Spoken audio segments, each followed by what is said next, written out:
來看這條，由原是消費糾紛，想要到這對象是一個未成年的。台中呢有一個高二的少女和男朋友去台中的逢甲夜市，說予這翕結婚相片的業者推銷，開賣12萬翕相。少女的媽媽知影了後，認為業者明知影這少女是未成年，說逼因簽合約，認為這合約是無效的，就愛退錢。經過到台中市消費者服務中心協商了後，業者是認為講因已經完成作品，要交貨啊，無必來退錢，雙方未來可能就要拍官司。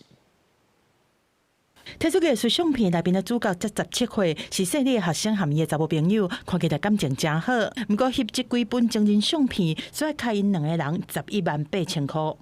我們簽的時候是1萬8，然後後面實際拍完，然後什麼的之後就變11萬8。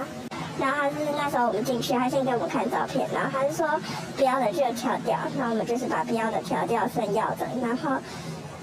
後面呢，他是給2個金額，我們是覺得應該是只能2選1，所以我們選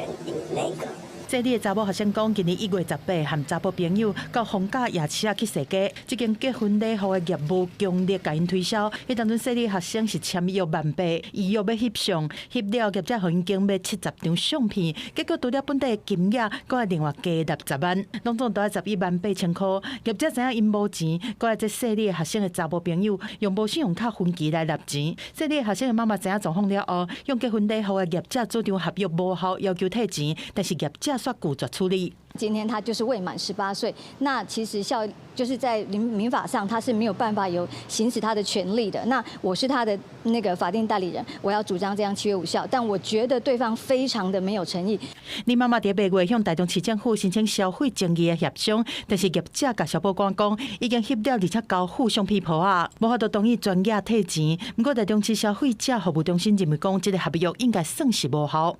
此案涉及高額攝影服務，顯非該未成年人日常生活所必須，且法定代理人已明確拒絕承認該契約應屬無效。消費中心表示講，這間結婚禮服公司在台中市今年有4件消費糾紛，其中是包括這件未成年的爭議，但是因為這案雙方落尾是調解無成立，接下來這會當用法律的途徑來解決。記者綜合報道。